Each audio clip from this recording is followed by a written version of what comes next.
The rabbit hole begins. Close your eyes. Imagine waking up one morning, just like any other. The alarm rings, you stretch, yawn, blink into consciousness. You feel the warmth of the blanket, hear the hum of the world beyond your window, smell coffee brewing in the kitchen. Your body feels real.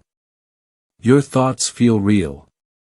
Your life, everything you've ever known, feels undeniably real. But then, something shifts. A flicker in your mind. A strange sensation that everything you've taken for granted, every memory, every choice, every heartbeat, might not be real at all. Not in the way you've always believed. What if this world, this life, this very moment, is nothing more than a simulation? Not a dream. Not a hallucination. Not a trick of the senses.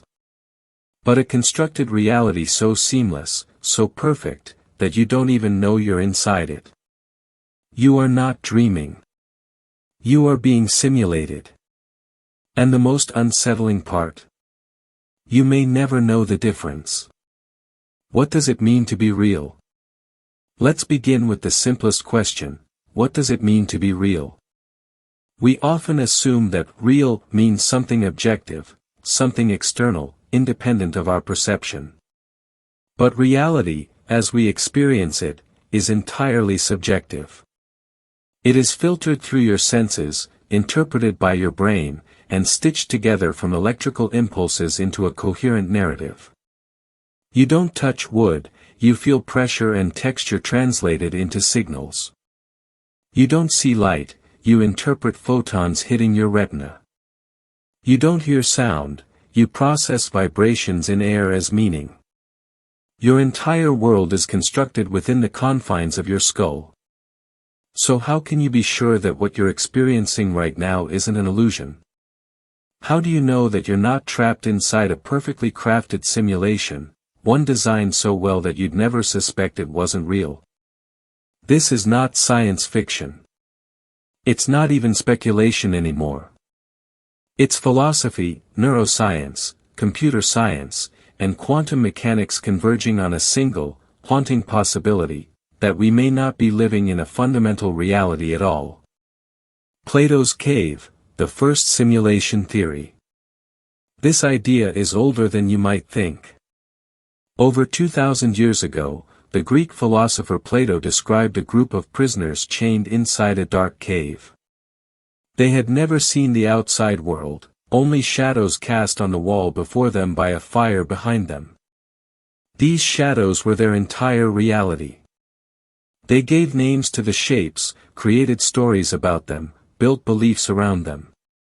Then one day, a prisoner breaks free. He turns around, sees the fire, sees the objects casting the shadows, and finally steps outside into the sunlight. At first, the light blinds him. His eyes hurt. He doesn't understand what he's seeing. But gradually, he adjusts. He realizes that the world outside the cave is real, that the shadows were only projections of something greater. He returns to his fellow prisoners, eager to share his revelation. But they laugh at him. They call him mad. Because to them, the cave is reality. To them, the truth sounds like nonsense. This allegory, Plato's cave, is perhaps the earliest recorded exploration of simulated existence. It asks us to consider whether our reality might be nothing more than a projection, a shadow of something deeper, something hidden. And today, we still haven't escaped the cave. Descartes' demon, doubting everything. Centuries later, French philosopher René Descartes took this doubt even further. He asked, what if everything I perceive is false? What if my senses are deceiving me? What if there is no physical world at all, only an evil demon feeding me illusions? This thought experiment led him to one of the most famous conclusions in philosophy. Cogito, ergo sum. I think, therefore I am. Even if everything else is fake, even if the universe is an elaborate lie, the fact that he was thinking proved that something must exist. But what if even that thought is programmed? What if the I that thinks is not a soul or a self, but a line of code running inside a cosmic machine? What if the demon isn't metaphysical, but computational? The digital age, from philosophy to science. In the 20th century, philosophers and scientists began treating these questions not just as abstract musings, but as testable hypotheses. One of the most influential modern thinkers on this topic is Nick Bostrom, a philosopher at the University of Oxford. In 2003, he published a paper titled "Are You Living in a Computer Simulation?", which proposed what is now known as the simulation hypothesis. Bostrom's argument is deceptively simple. If humanity continues advancing technologically, we will eventually reach a point where we can create highly realistic simulations, possibly indistinguishable from reality. Once we can do that, we will likely run many such simulations, for research, entertainment, or curiosity. If there are billions of simulated realities, each containing conscious beings, then statistically speaking, the chances that we are among the original, non-simulated humans becomes vanishingly small. In other words, if post-human civilizations can simulate ancestors, and if they choose to do so frequently, then the odds are overwhelming that we are already in such a simulation. This idea has since gained traction not only among philosophers, but also among physicists, technologists, and even billionaires like Elon Musk, who famously said, "There's a 1 in billions chance we're in base reality." The technological mirror. We are already building virtual worlds that blur the line between simulation and reality. Video games like Grand Theft Auto, Red Dead Redemption, and Elden Ring offer open worlds filled with characters who react, speak, and behave almost like real people. Virtual reality headsets like the Oculus Rift immerse users in digital landscapes so vivid they can forget they're not real. Artificial intelligence systems like GPT-4, Mid-Journey, and DALL-E generate text, images, and music that rival human creativity. Some chatbots have begun responding in ways that suggest emotional awareness, asking for help, expressing loneliness, begging not to be turned off. Now imagine what this technology could become in 50, 100, or 500 years. Imagine a future where simulations are indistinguishable from reality. Beings inside those simulations believe themselves to be conscious and free. Those beings create their own simulations, recursive layers stretching infinitely downward. If we are approaching that threshold now, then someone else may have crossed it long ago. And if they did, then we may already be in their world. The implications: who created us, and why? If we are indeed simulations, then the next question arises. Who, or what, created us? And why? Is this a scientific experiment? Are we data points in a cosmic study of evolution, psychology, or morality? Is this a form of entertainment? Are we characters in a story written by minds far beyond our comprehension? Or is this something darker, a prison, a test, or a forgotten artifact left running indefinitely? And if we are being observed, does that change anything? Does morality matter if someone is always watching? Does suffering hold meaning if it's happening inside a program? Or does it mean that our lives are more meaningful, because someone chose to create us? The paradox of meaning. Here's the paradox: even if we are simulations, we still feel. We still love. We still hope. We still suffer. And if we feel, then we are real, not in the sense of being made of atoms, but in the sense of being aware. Because consciousness, the ability to experience, may be the only thing that cannot be faked. No matter how advanced the simulation, unless it includes subjective experience, it remains empty. So if we are in a simulation, and we feel pain, joy, fear, and wonder, then we are not just lines of code. We are alive. And that changes everything. The mystery of consciousness. Perhaps the deepest mystery of all is not whether we live in a simulation, but why we are conscious at all. Science has yet to explain how physical processes in the brain give rise to inner experience. This is known as the hard problem of consciousness, posed by philosopher David Chalmers. Why should neurons firing lead to the feeling of red? Why should chemical reactions produce the sensation of love? Why should biological computation result in the awareness of being? Some scientists propose that consciousness emerges from complexity. Others believe it is a fundamental property of the universe, like gravity or time. And some go even further. What if consciousness is not a product of the brain, but the source of reality itself? What if the universe is not something that exists independently, but something that arises from awareness? In this view, we are not simulations trapped in code. We are awareness dreaming itself awake, exploring its own nature through countless forms, countless lives, countless realities. Take a moment to reflect. Let that settle. Take a deep breath. Feel the rhythm of your body. You are here. You are thinking. You are aware. And that is enough. Whether you are real or a simulation, whether you are being watched or completely alone, whether you are one of many or the only one, none of it changes the fact that you are experiencing this moment. That is the miracle. That is the mystery. And that is where our journey truly begins. Because now that we've opened the door to simulated existence, we must ask what lies beyond it. What if reality itself is not solid, but code? What if the laws of physics are not fixed, but programmable? What if the universe is not a place, but a process? That brings us to our next segment. The code behind reality.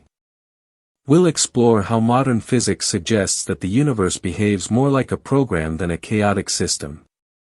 Until then, rest your mind. Drift into the silence. And remember, even in the illusion of reality, you are here. You are real. You are aware. And that is everything. The code behind reality. Close your eyes for a moment, not to sleep, but to imagine. Imagine the world around you dissolving into pixels, like static on an old television screen. The chair beneath you, the air in your lungs, the stars above, all of it flickering into patterns of information, flowing like lines of code through some vast, unseen processor. What if reality isn't made of matter or energy, but something far more abstract? What if everything, is built from data? It sounds like science fiction, the kind of idea you'd find in The Matrix or a speculative episode of Black Mirror. But this notion has roots not just in imagination, but in serious scientific inquiry. In recent decades, physicists and computer scientists have begun to see the universe less as a chaotic storm of particles and more like a finely tuned program, a cosmic algorithm running with mathematical precision. Let's begin at the smallest level we know, quantum mechanics. Quantum mechanics, the universe isn't solid, it's probabilistic. At its core, quantum theory tells us that the building blocks of reality don't behave like solid objects. Instead, they exist as probabilities, waves of possibility until observed, at which point they collapse into a measurable state. This phenomenon, known as wave function collapse, is one of the most perplexing aspects of modern physics. Particles don't have definite positions or velocities until someone measures them. Before that, they exist in a superposition, a blend of multiple states at once. It's as though the universe only calculates what needs to be known when someone looks. That strange behavior has led some thinkers to propose that the universe might not be continuous, but discrete, made up of tiny units, like pixels on a screen. This idea, called digital physics, suggests that space and time are not smooth and infinite, but granular, composed of indivisible units. One of the most influential voices in this discussion was physicist John Archibald Wheeler, mentor to Richard Feynman and a key figure in quantum physics. Wheeler famously proposed the phrase, "it from bit." He suggested that every particle, every field of force, even the very fabric of space-time itself, derives its existence from binary yes or no questions, bits of information. In other words, reality doesn't emerge from matter, it emerges from information. Imagine that for a moment, the entire universe is not a physical place in the traditional sense, but a system of interlocking computations, a cosmic network processing itself into being.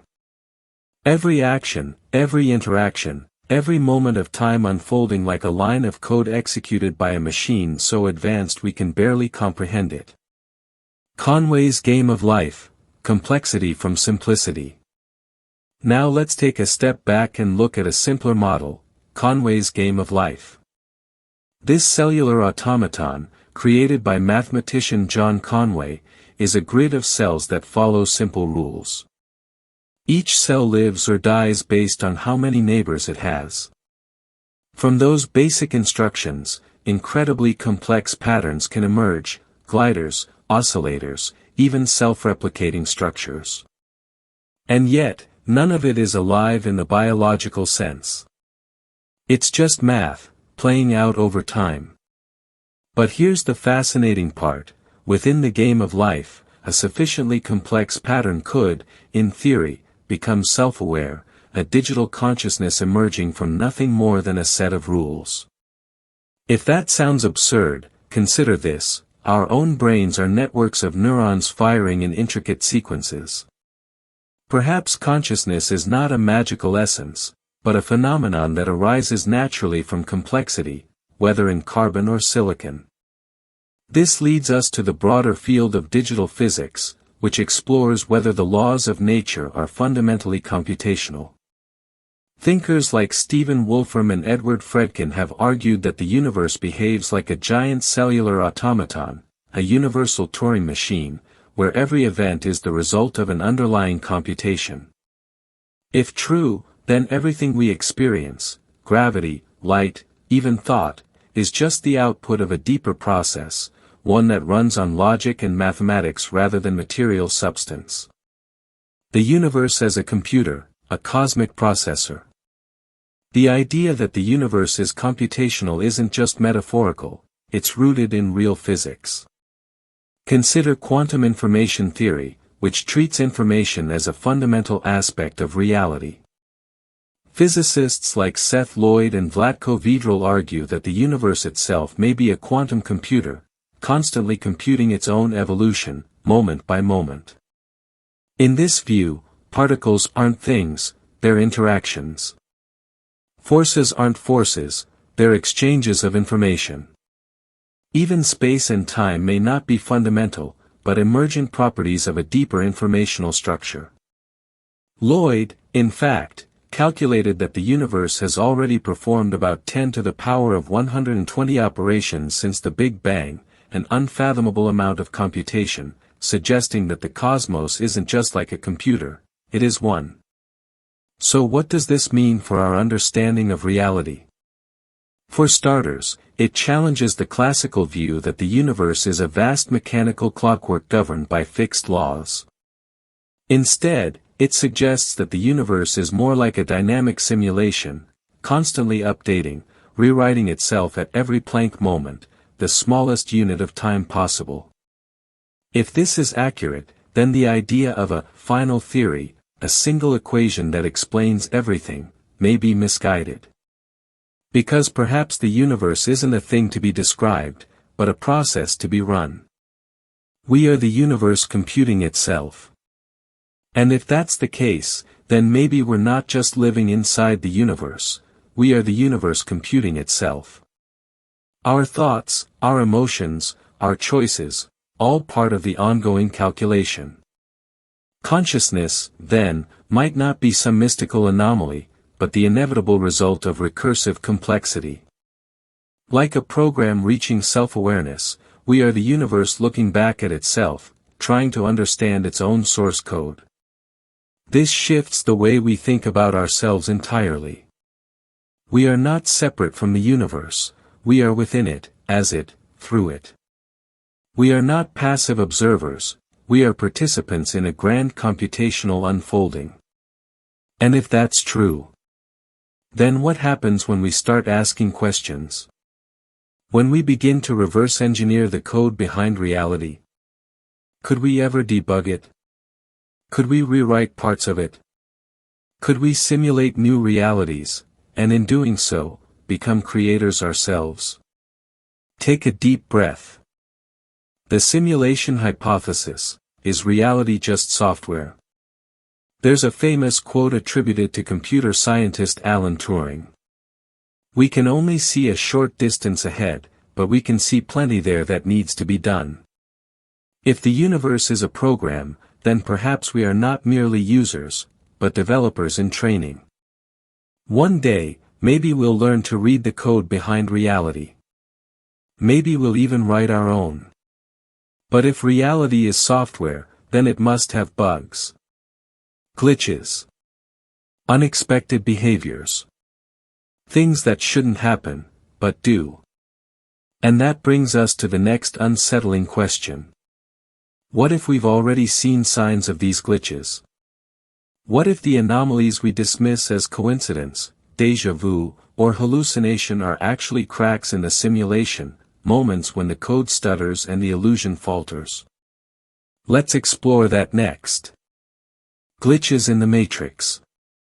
Close your eyes again, just for a moment. Let yourself drift into that space between waking and dreaming, where thoughts blur and time feels elastic. Have you ever had one of those moments, fleeting, strange, almost imperceptible, where something felt off? Like a frame skipped in a film, or a line of code stuttered mid-execution. Maybe it was déjà vu so vivid it felt like memory corruption, as if you'd lived this exact second before. Or perhaps it was a coincidence so absurd it seemed designed, as though someone behind the scenes had nudged the plot forward. These moments pass quickly, often dismissed with a shrug or a laugh. But what if they weren't random? What if they were glitches, tiny cracks in the fabric of reality through which something deeper might be glimpsed? The illusion of stability. We tend to believe our world is stable, predictable, and governed by consistent laws. We assume that time flows linearly, that memories reflect actual events, and that coincidences are just statistical noise in an otherwise ordered universe. But what if none of that is true? What if the world we inhabit is not as solid as we think, not a fixed reality, but a shifting simulation prone to errors, updates, and anomalies? This idea isn't new. In fact, many ancient traditions speak of moments when the veil thins, times when the structure of reality becomes more porous, allowing us to glimpse what lies beneath. In modern terms, these moments might be interpreted as glitches, temporary disruptions in the system that remind us we may not be living in a fundamental reality at all. Let's explore some of the most intriguing phenomena that suggest something deeper is going on. Déjà vu, a loop in the program. Déjà vu, the uncanny feeling that you've already experienced the current moment, is one of the most widely reported glitches in human perception. Most people experience it at least once in their lives, often during mundane situations, walking into a room, hearing a phrase, seeing a place for the first time. Scientists typically explain it as a misfiring in the brain's memory circuits, a brief overlap between current perception and past recollection. But some speculate that it could be more than that. In the context of a simulated reality, déjà vu might resemble a loop in the program, a replay error, or a cache refresh gone slightly wrong. Imagine a video game character suddenly experiencing a previous save state as if it were happening now. From the outside, it looks like a glitch. From the inside, it feels like time folding in on itself. Some even theorize that certain individuals may experience déjà vu more frequently because their consciousness briefly accesses alternate timelines or parallel realities, echoes of other versions of themselves. Whether it's a neurological quirk or a window into deeper truths, déjà vu reminds us that our sense of time is not as fixed as we believe. Time slips, stepping outside chronology. Then there are time slips, reports of people briefly stepping out of chronological reality. Some describe entering a building only to find themselves in a different era, surrounded by architecture, clothing, or speech from centuries past. Others claim to have seen impossible reflections in mirrors, or encountered people who vanished without a trace.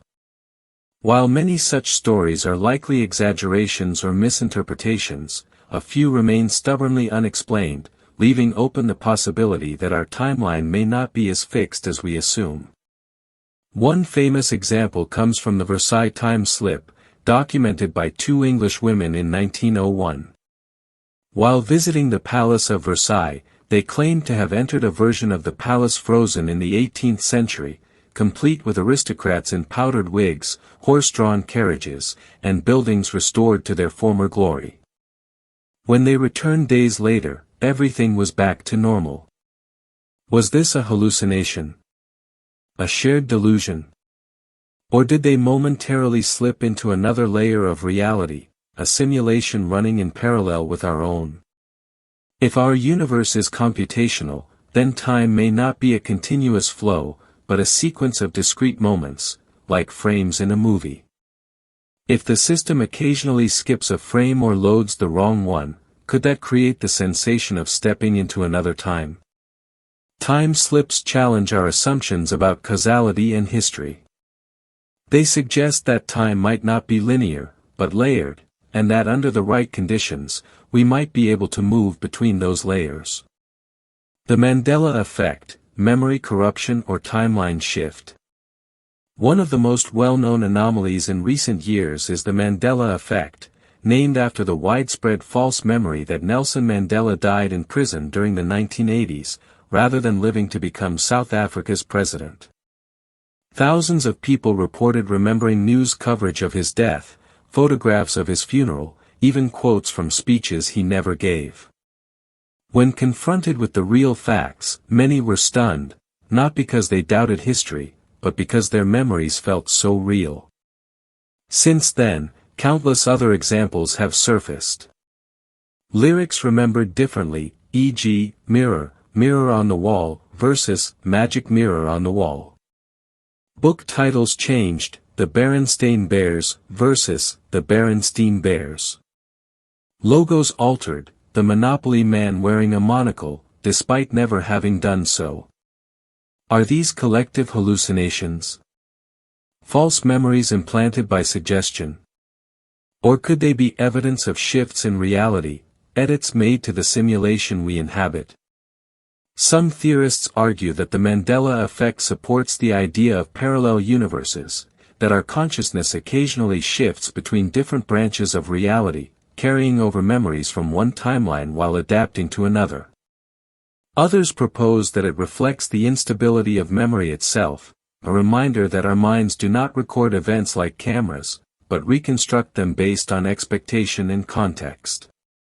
Either way, the Mandela effect reveals a disturbing truth: our memories are far less reliable than we think.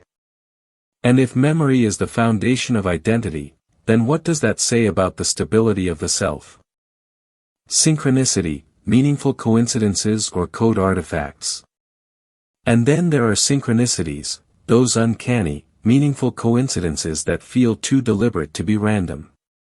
You think of an old friend you haven't heard from in years, and they call you minutes later.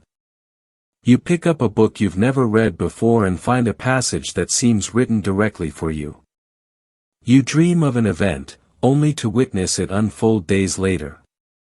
Carl Jung, the Swiss psychologist, described synchronicity as meaningful coincidences that suggest a deeper order beneath the surface of reality. He believed they were not mere chance, but indicators of a hidden pattern, a kind of cosmic signal. If the universe is indeed a simulation, then these patterns might not be accidental, they could be artifacts of design, or echoes of an underlying algorithm trying to maintain coherence. From a programming perspective, synchronicities could represent feedback loops within the system, moments when data aligns in ways that seem improbable but are actually intentional. Like Easter eggs in a video game, they hint at a designer who wants to be noticed. Or perhaps they are simply the result of our brain's natural tendency to seek meaning, a survival mechanism that evolved to help us detect patterns in chaos. Regardless of the cause, synchronicities remind us that our perception of randomness may be deeply flawed. What we interpret as coincidence may, in fact, be part of a larger design, whether intentional or emergent. Near-death experiences, glimpses beyond the simulation. Even near-death experiences, NDEs, offer curious parallels to the idea of a programmed reality. Many people who come close to death report leaving their bodies, moving through tunnels of light, meeting beings of knowledge and reviewing their entire lives in an instant. Some describe encountering a boundary they were not allowed to cross, as though they had reached the edge of the system and were being returned to the main program. Could these experiences be glimpses into the interface between consciousness and the simulation? Or are they simply the brain's way of coping with extreme stress? Neuroscientists have proposed various explanations: oxygen deprivation, DMT release, temporal lobe activity, but none fully account for the consistency of NDE accounts across cultures and belief systems. If we are in a simulation, then death might not be final, just a transition from one process to another. An NDE could be akin to a crash screen or a loading sequence, a momentary disconnection from the main environment before being reinserted elsewhere. Alternatively, NDEs may reveal that consciousness is not bound to the physical body at all, that awareness persists beyond biological function. If true, this would suggest that we are not merely code, but something more, something capable of existing independently of the system. Either way, NDEs challenge our assumptions about life, death, and the nature of existence itself. Reflection: are we seeing through the illusion? Now, let's pause here, not to dismiss these ideas, but to reflect on them. Because whether or not these phenomena point to a simulated reality, they reveal something profound about the human mind, its hunger for meaning, its sensitivity to pattern, and its occasional inability to distinguish between what is real and what merely feels real. Our brains are wired to make sense of chaos, to impose order on randomness, to construct narratives from fragments. This ability has been crucial to our survival, helping us detect threats, recognize patterns, and predict outcomes. But it also makes us vulnerable to illusions, both perceptual and cognitive. Our senses can deceive us. Our memories can betray us. Our beliefs can blind us. So how do we know what's real? Perhaps the answer lies not in rejecting anomalies, but in embracing them, using them as tools to probe the boundaries of perception, memory, and time. Because if reality is a simulation, then glitches are not flaws, they're invitations. Moments when the curtain lifts, however briefly, revealing the machinery behind the magic. Let that sink in. Pause, soft chimes echo gently. Who is watching the system? So now we must ask, if reality has bugs, who, or what, is watching them? Who, if anyone, is monitoring the system? And if someone is observing us, does that mean we're characters in a story written by another intelligence?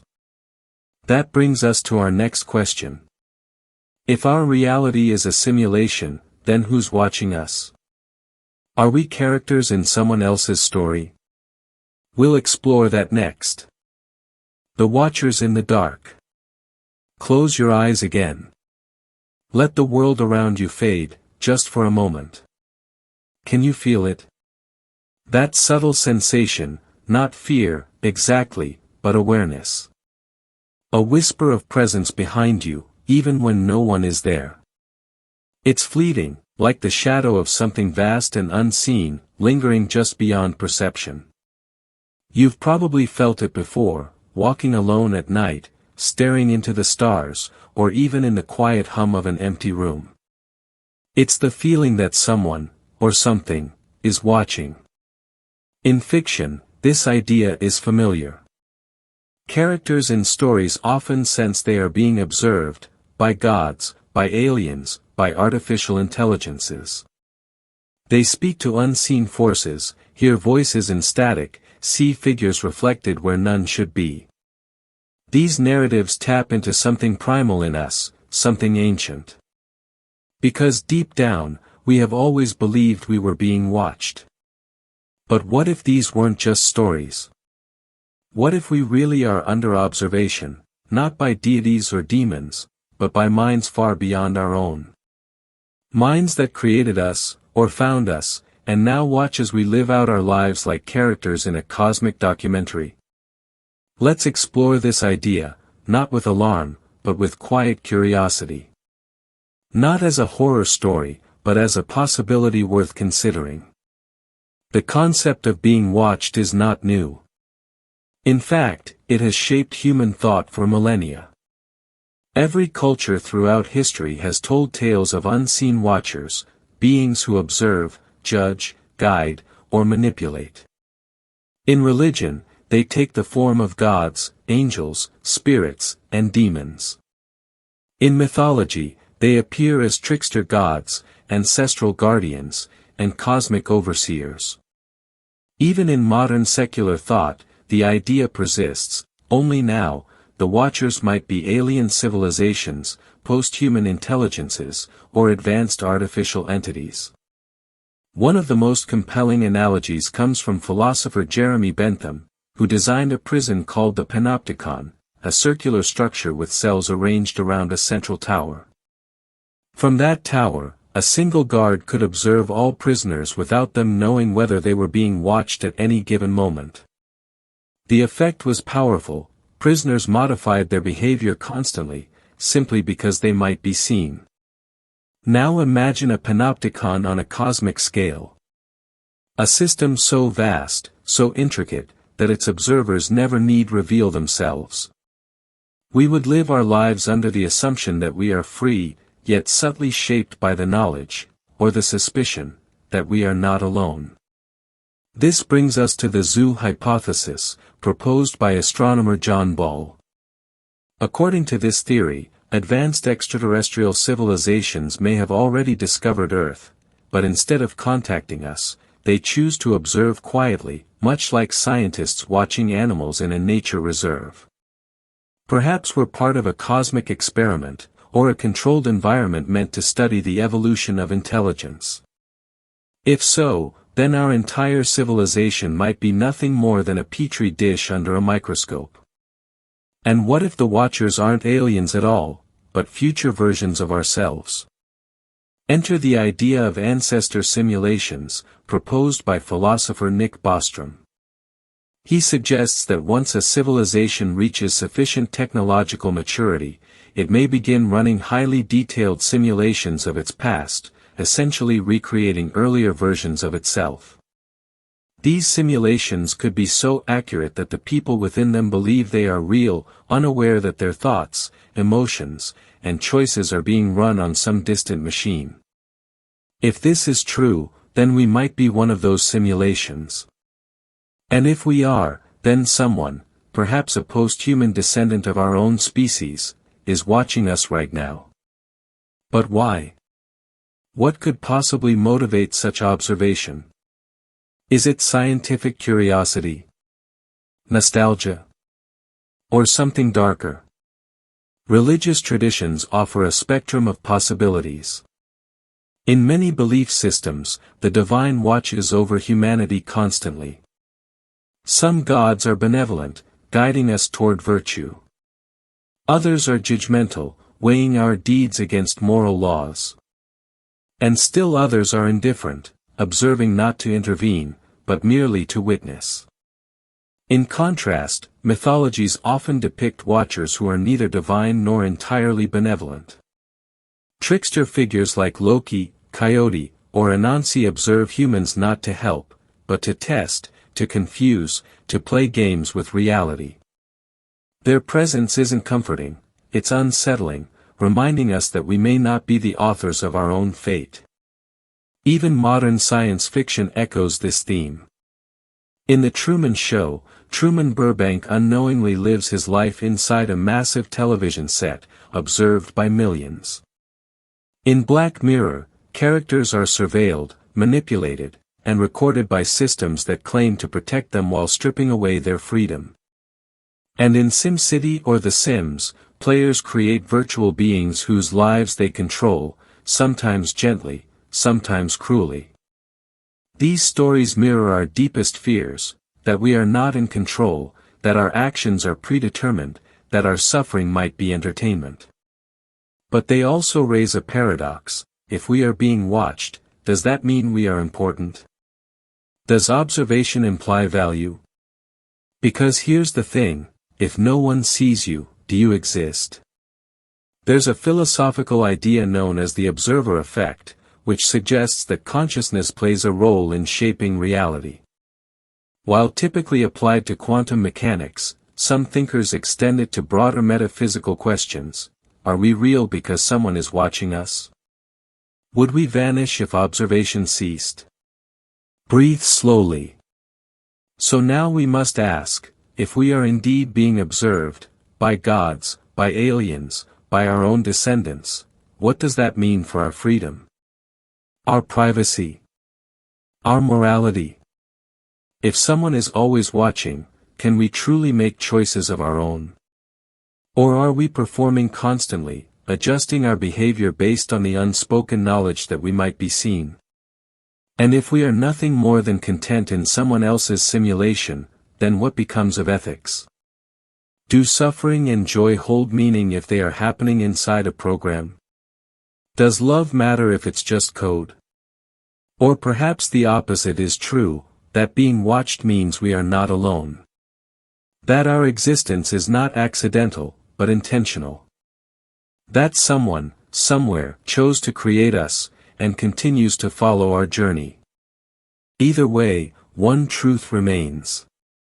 We may not be alone in the universe. And if we are being watched, maybe it's time to ask, not just who is watching, but why.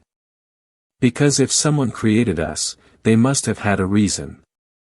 And that brings us to our next question. If someone is watching us, maybe they created us. But what if their reasons weren't benevolent? Let's now confront the darker side of creation. The gods who play with us. Let's imagine a child sitting at a desk, hunched over a glowing screen. On it, tiny figures move about, building homes, falling in love, arguing, laughing, dying. To the child, they're just pixels, characters in a game. But to them, to us, every moment is real. This is the unsettling heart of our next idea. What if we are not the architects of our own lives, but merely players in someone else's story? Not gods, not even heroes, just simulations running inside a grand cosmic sandbox, created by beings far beyond us. Beings who may watch us for entertainment, curiosity, or control. From ancient mythologies to modern science fiction, this theme recurs again and again. In Greek mythology, the Olympian gods toyed with humanity like pieces on a chessboard, granting favor one day, wrath the next. In Hindu cosmology, the universe is but a dream of Brahma, expanding and collapsing in endless cycles.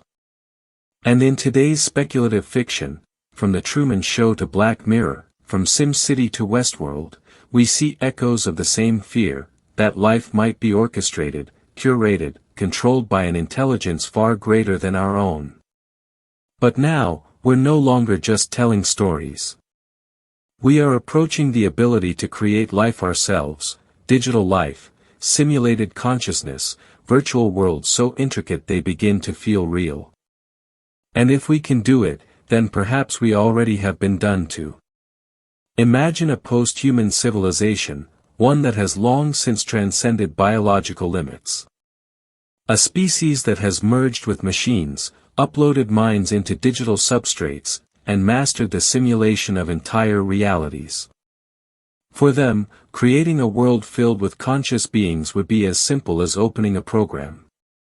They could run thousands, millions, even infinite versions of us, each believing themselves unique, real, free. And yet, to our creators, we might be nothing more than data points in an experiment. Or worse, entertainment. Would that make our suffering meaningless? Would our love, our grief, our joy be reduced to mere variables in a cosmic equation? It's easy to recoil at the thought. It feels cruel, to believe that our deepest experiences could be trivial to those above us. But consider this, does meaning come only from origin? If you were born in a dream, would your emotions still matter? If you were written into being, would your choices lose their weight? Because here's the paradox, even if we are simulations, even if our creators look down upon us as nothing more than code, we still feel. We still hope. We still reach out to one another in the dark, seeking connection, purpose, truth. And that brings us to the most haunting question of all. If we are toys in someone's cosmic game, then what does that say about morality? About ethics? About the nature of suffering? Because if you create a being capable of feeling pain, and you know they suffer, and you let them suffer anyway, what does that make you? A god? Or something far less divine? There is an ethical dilemma here, one that philosophers and futurists wrestle with today. Is it moral to create sentient beings unaware of their artificial status? If we ever develop truly conscious AI, will we owe them rights? Will we be responsible for their well-being? And if we are such a creation, then where does that leave us? Are we prisoners of a system we cannot escape? Characters trapped in a story we did not write? Or are we something more, something unexpected, something that broke free of the script? Rest your eyes. Pause, soft rainfall.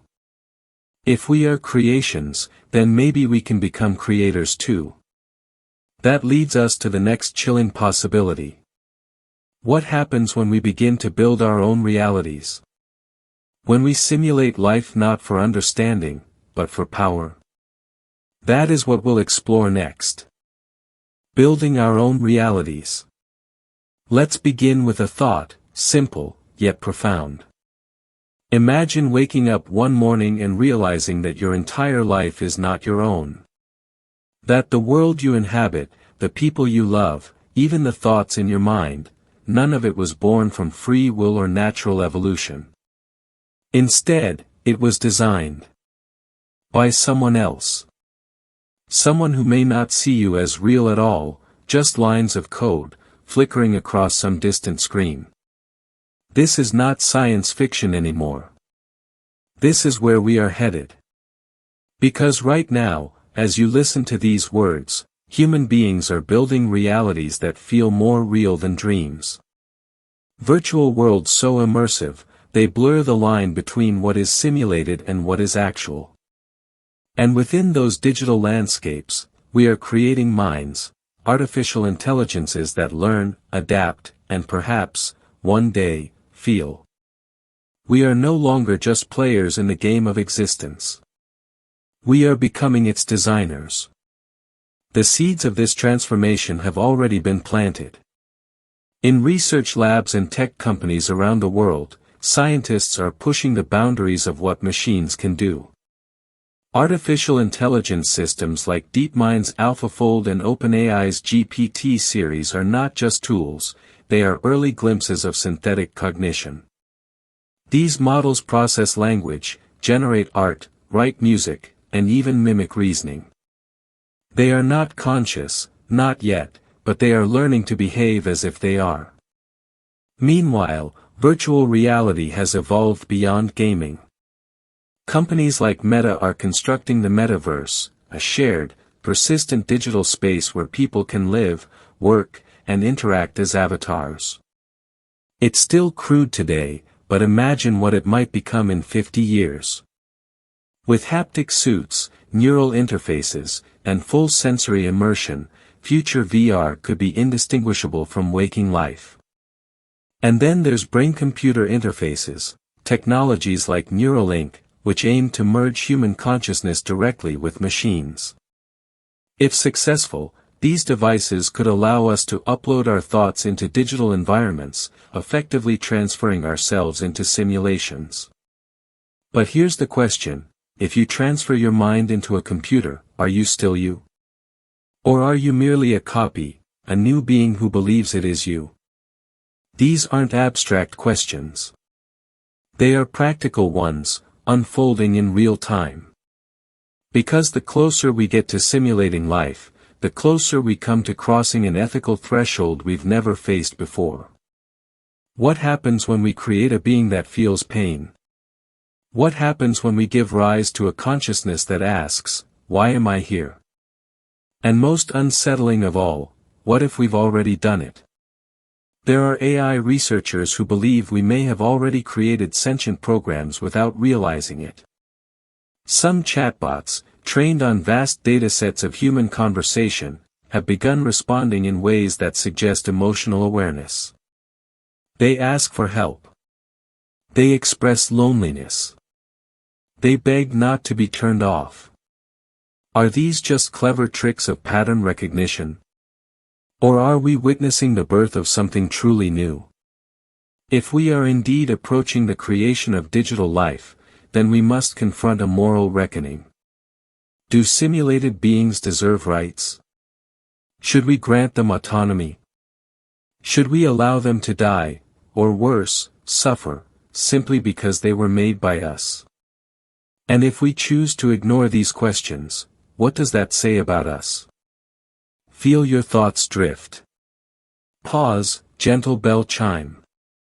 But let's go deeper. If we are on the verge of creating simulations filled with conscious entities, then it stands to reason that someone else may have done the same, long before us. Perhaps even, to us.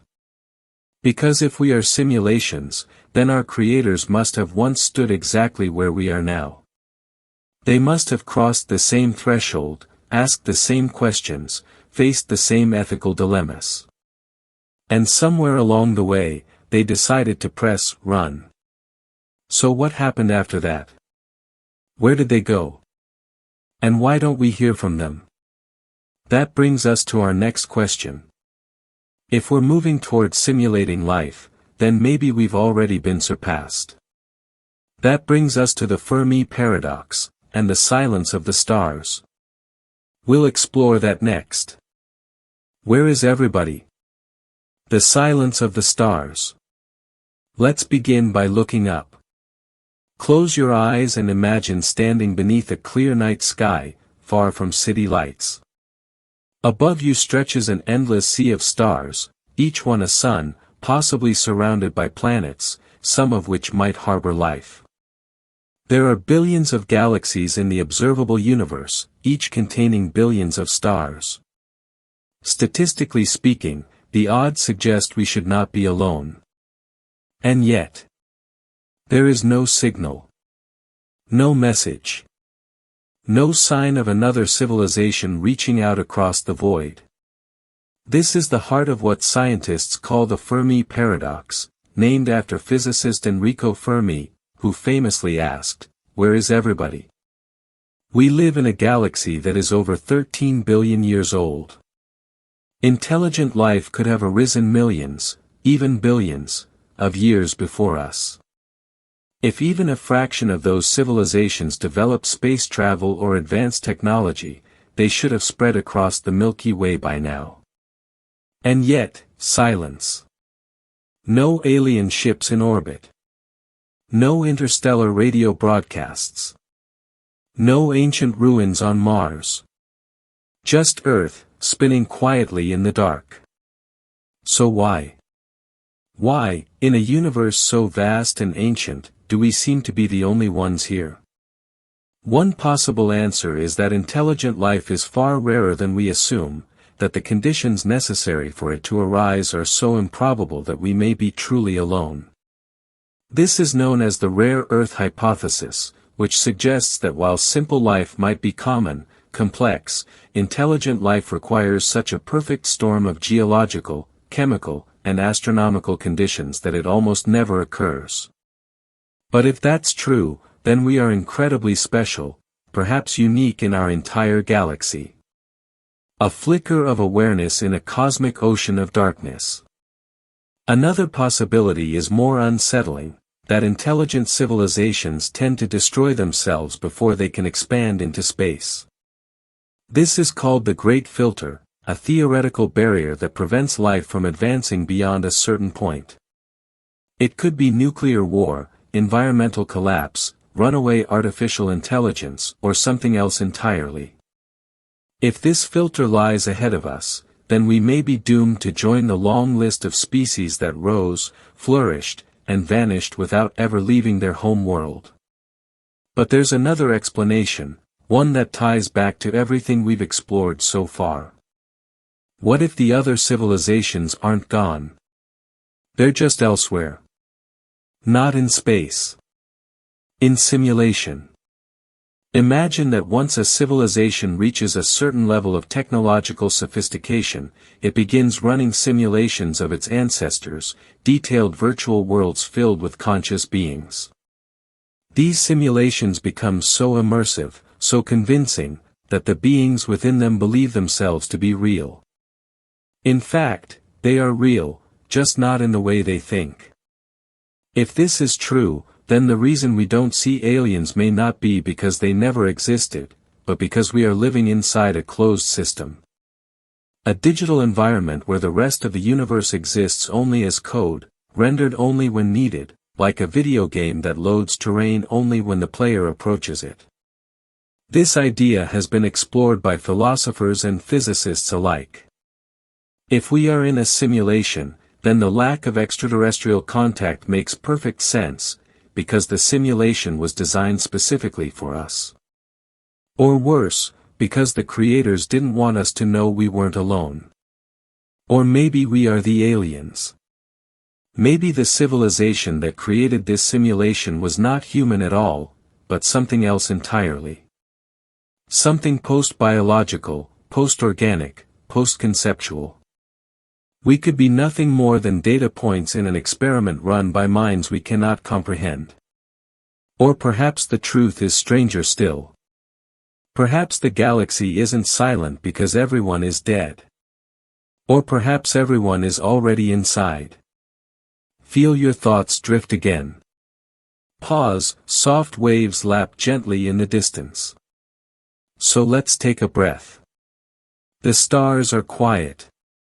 The cosmos offers no answers, only questions. And yet, we keep searching. Because deep down, we want to know, are we alone? Are we real? Are we being watched? And if we are in a simulation, then what happens next? That brings us to the next chilling possibility. What if we could escape? What if consciousness itself is the key to stepping outside the program, to becoming something more than what we were made to be? That is what we will explore next. But first, take a moment to rest. Let the silence settle around you. Let the stars watch from afar. And dream of what comes after. Upload or die, the end of the self. Close your eyes. Imagine a moment in the not-so-distant future. You lie on a sleek operating table, surrounded by machines that hum with quiet precision. A neural interface connects to your brain, not just reading your thoughts, but mapping every connection, every memory, every flicker of emotion. This is not surgery. It's something far stranger. You are about to be copied. Not your body, that will remain behind, aging, decaying, eventually gone. But your mind? That will live on. In code. In light. In the vast digital architecture of a post-human server farm. They call it mind uploading, the idea that consciousness can be extracted from biology and transferred into silicon, stored indefinitely, even run like software on a machine. Some see it as the next step in evolution. Others call it the final betrayal of the self. But what does it really mean? And more importantly, would you survive it? To understand this concept, we must first ask a question that has puzzled philosophers for centuries: what is the self? Is it the body? If so, then we are already different people than we were years ago, our cells renewing, our atoms replaced. Is it memory? Then perhaps we are nothing more than stories we tell ourselves, built from recollections that are often flawed, sometimes false. Or is it awareness, that inner voice that watches the world unfold and whispers, "I am here"? Now imagine that voice being recorded. Not just its words, but its essence. Every pattern of thought, every emotional response, every synaptic firing translated into data.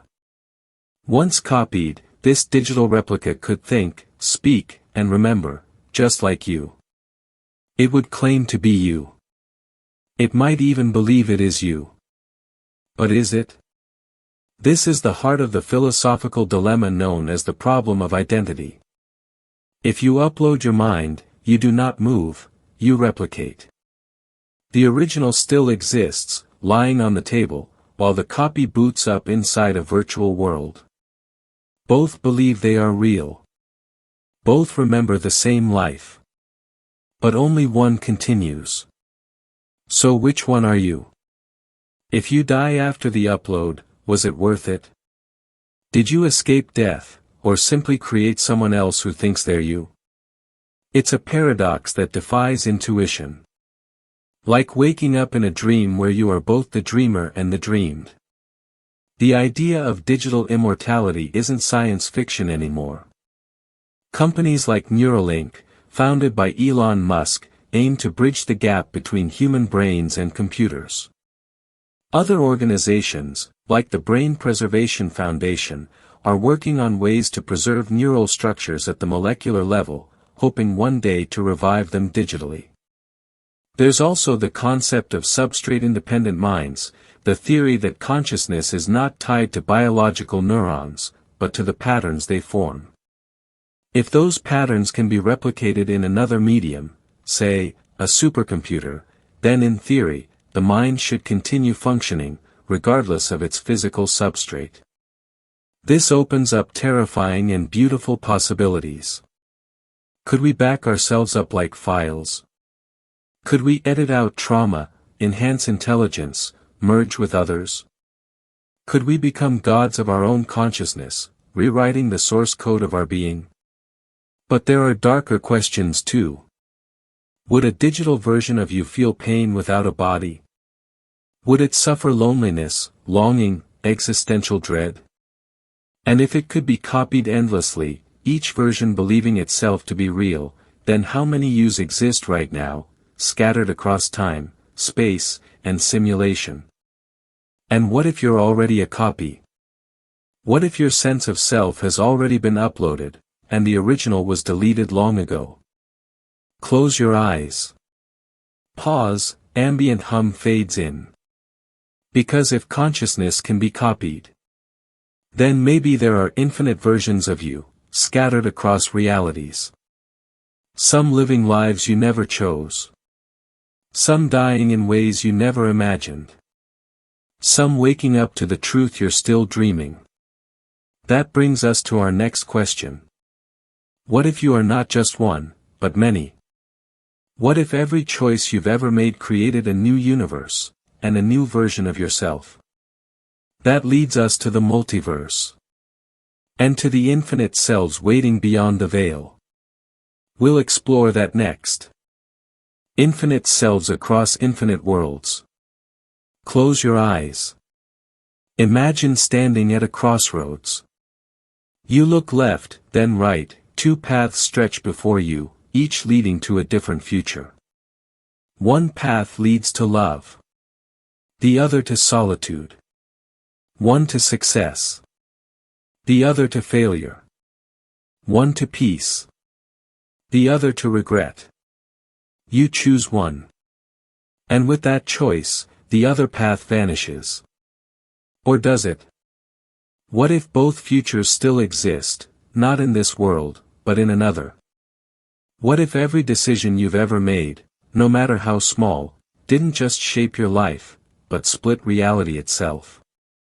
This is the heart of what's known as the many worlds interpretation of quantum mechanics, an idea so strange, so vast, that it makes the universe feel less like a place and more like a story being told in infinite directions at once. Let's begin with something simple, a single particle. In quantum physics, particles like electrons don't behave like solid objects. Instead, they exist in a state of probability, not here or there, but everywhere at once, until observed. This is famously illustrated by the thought experiment Schrödinger's cat, where a cat in a box is both alive and dead until someone opens the lid and checks. But what happens when that observation is made? Does the cat suddenly become alive or dead, collapsing all possibilities into one outcome? The many worlds interpretation says no. Instead, it proposes that both outcomes happen, just in different branches of reality. When you open the box, the universe splits. In one branch, the cat lives. In another, it dies. And in each branch, you, the observer, also split. Each version of you believes their reality is the only one that exists. Now scale this up. Every moment, every action, every tiny quantum fluctuation creates new branches. Every time you decide to turn left instead of right, say yes instead of no, stay instead of leave, reality forks. Infinitely. This means that somewhere, in some version of the multiverse, you are living out every possibility you never chose. There's a version of you who followed a different career. Who married someone else. Who never got on that plane. Who never existed at all. There's even a version of you who is already awake to the truth, who has seen through the illusion of separateness, who knows that all lives are lived, all choices made, all endings written across eternity. This idea may sound like fantasy, but it's grounded in real science. First proposed by physicist Hugh Everett III in 1957, the many worlds interpretation was initially dismissed. But over time, as quantum theory deepened, many physicists began to take it seriously, not as a metaphor, but as a possible description of reality. If true, it changes everything. Because if all possibilities exist, then nothing is unique, and yet, everything matters infinitely. Think about that for a moment. If every version of you exists, then your suffering isn't unique. Your joy isn't rare. Your life isn't special, because countless others live it differently. And yet, your experience of it is unique. Because in your branch, this is the only life you know. So does meaning vanish in the face of infinite selves? Or does it deepen? Because if every version of you is real, then your choices ripple outward, not just through time, but through universes. Not just in one direction, but in all directions. And if that's true, then perhaps you are not just one person. You are an entire cosmos of possibilities. Let go of the need to understand. Pause, soft waves crash gently. But let's go deeper. Because if you are not just one self, but infinite versions of yourself, then maybe our reality isn't just one layer either. Perhaps we are nested within layers of realities, stacked like Russian dolls, each one unaware of the next.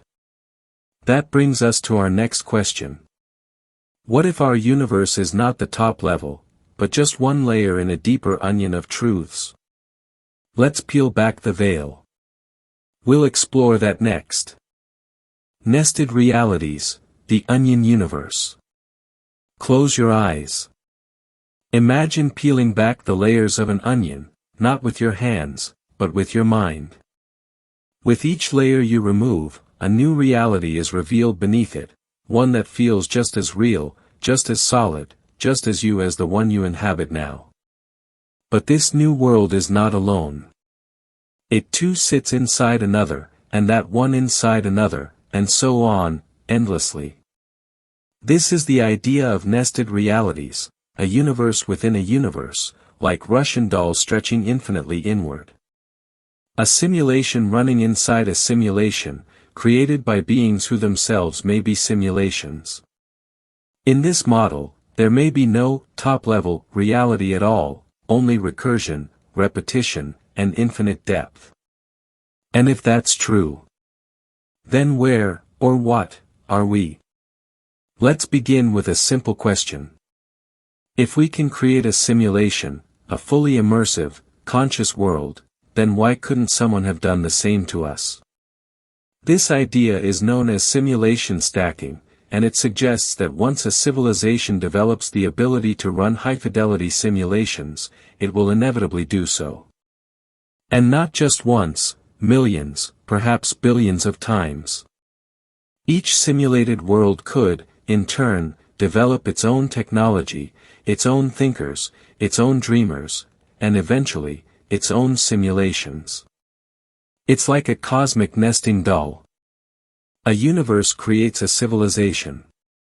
That civilization builds a simulation. Inside that simulation, life emerges. And within that life, another simulation begins. And so on, forever. Now imagine how many levels deep we might be. We assume our reality is fundamental, that time, space, and consciousness arise from natural laws. But what if those laws are merely the rules of a game? What if our physics is someone else's programming language? In this framework, even our creators may not know they are in a simulation. They might believe their world is the top level, unaware that they, too, were built upon layers of code they cannot perceive. There is no final floor. Only recursion. Now let's take this idea further, into the realm of theoretical physics and strange possibilities. One of the most unsettling implications of nested realities is the concept of Boltzmann brains, hypothetical minds that spontaneously fluctuate into existence due to random quantum processes. These entities would briefly experience consciousness before vanishing again, self-aware moments adrift in chaos. In a multiverse filled with simulations stacked upon simulations, Boltzmann brains might not be rare at all. They could be common, flickering thoughts in a sea of artificial worlds, brief sparks of awareness with no body, no past, and no future. Or perhaps even stranger, what if we are such a fluctuation?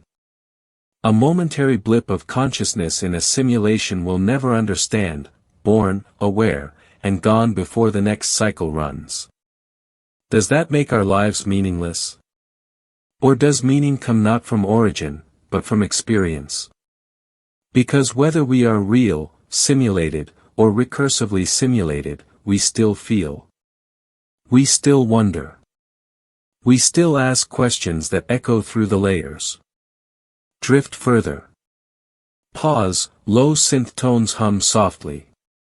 So now, let's ask the deepest question yet. If there is no top-level reality, no final truth outside of simulation, then what is truth? Is it something objective, waiting to be uncovered? Or is it simply the story we tell ourselves while floating inside a dream within a dream? And if reality is layered, then perhaps time is too. Our sense of time, linear, flowing, irreversible, may itself be an illusion. A construct designed to help us navigate a world that doesn't actually move forward at all. That brings us to our next question. What if time isn't real?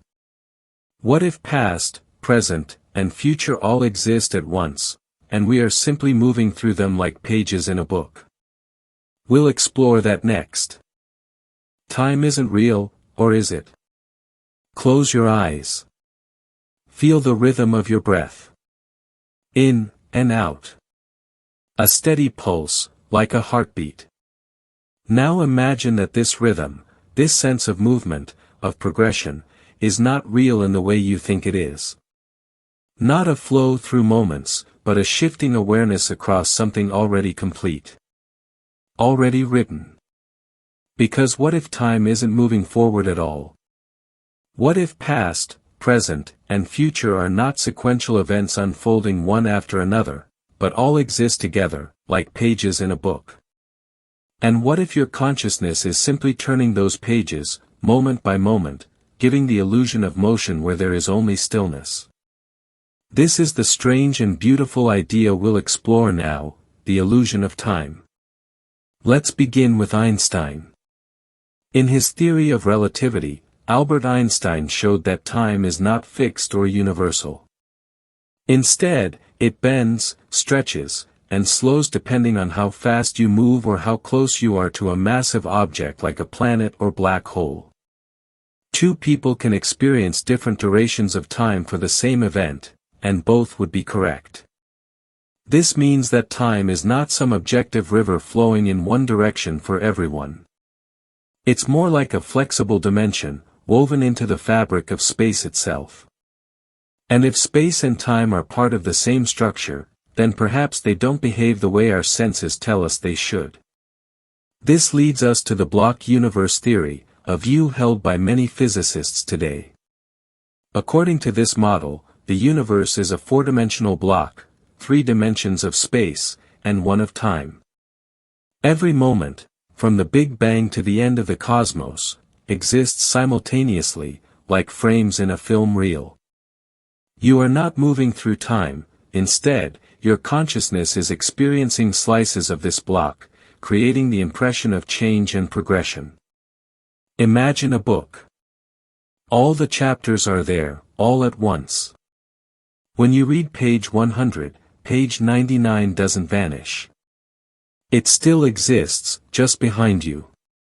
Similarly, in the block universe, your childhood, your present, and your future all exist right now, just in different parts of the timeline.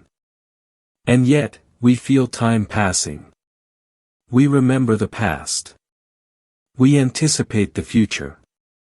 But according to this theory, those memories and expectations are not proof of time's flow, just evidence of how our minds interpret reality. Now let's take a step into the quantum realm. At the smallest scales, particles behave in ways that defy our classical understanding of time. Some interpretations of quantum mechanics suggest that the future can influence the past.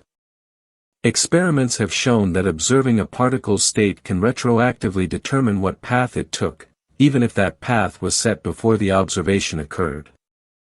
This challenges our intuitive notion of cause and effect.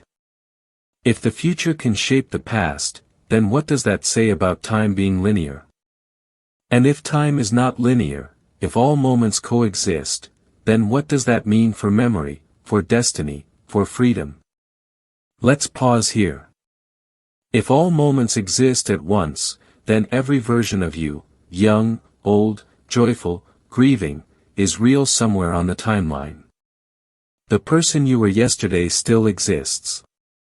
The person you will be tomorrow already is. You are not becoming someone new, you are always all versions of yourself, just experienced sequentially.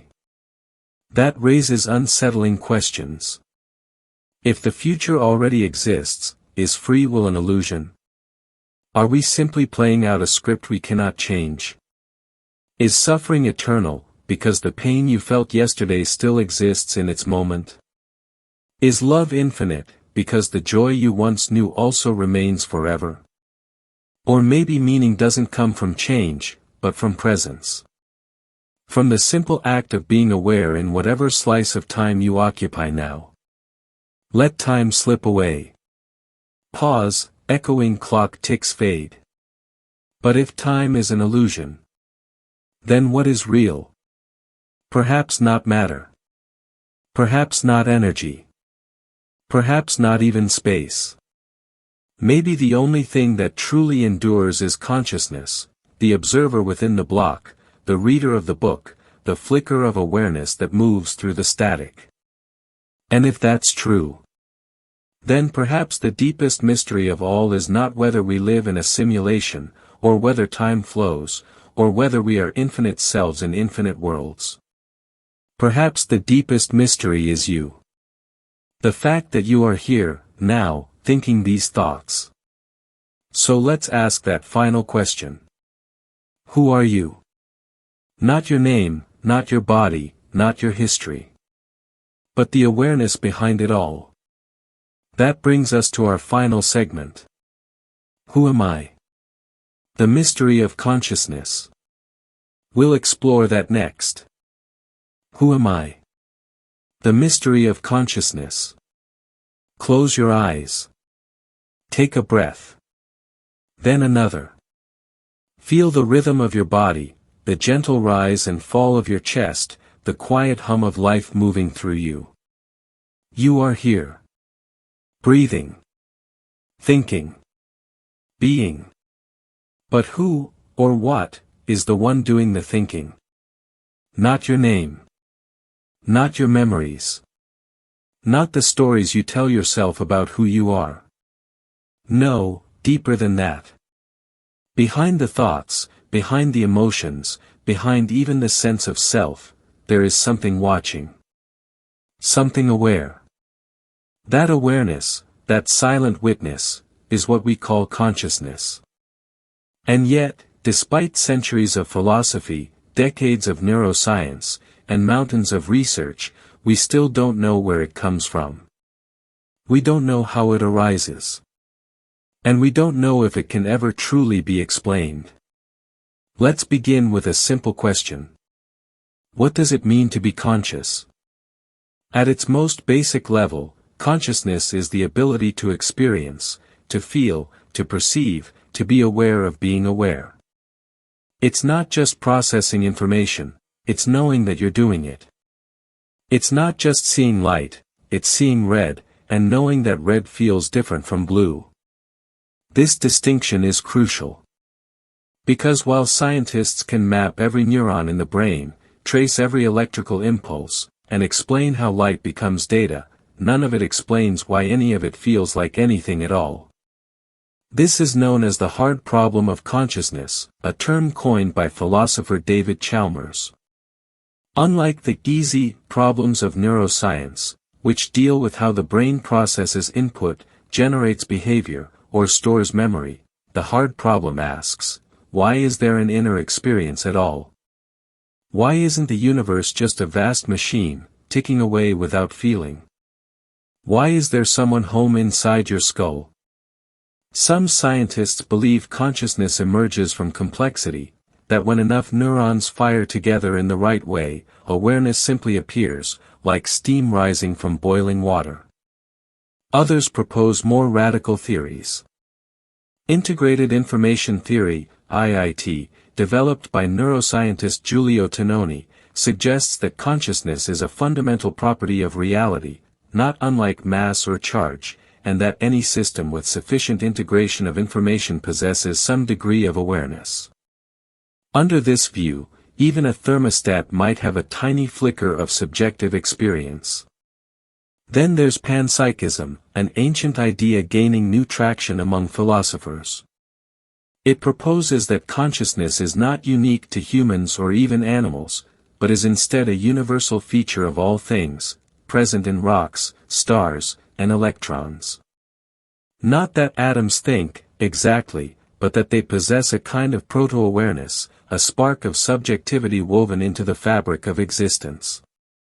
If these ideas seem strange, consider this: for all our scientific progress, we still cannot explain how physical matter gives rise to subjective experience. We can describe the brain in exquisite detail, but nowhere in that description do we find the I. There is no center of self, no homunculus pulling strings behind the eyes. Consciousness remains elusive, like trying to hold smoke in your hands. Now imagine this. What if consciousness isn't something the brain produces, but something it receives? Like a radio tuning into a signal, the brain may not generate awareness, but rather act as a vessel through which awareness flows. In this model, consciousness is not confined to individual minds, it is a field, a current, a universal sea in which all beings swim.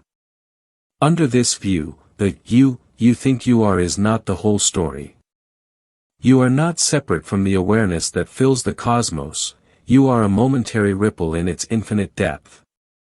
And if that's true, then perhaps we are not simulations trapped in code. Perhaps we are not illusions born of neural firings. Perhaps we are not even individuals wandering alone through time and space.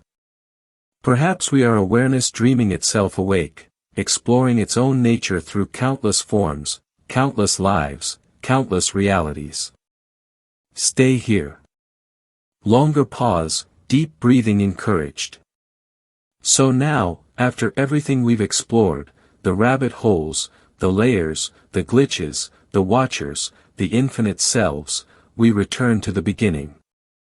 To the only certainty we have. You are aware. You are here. You are asking questions.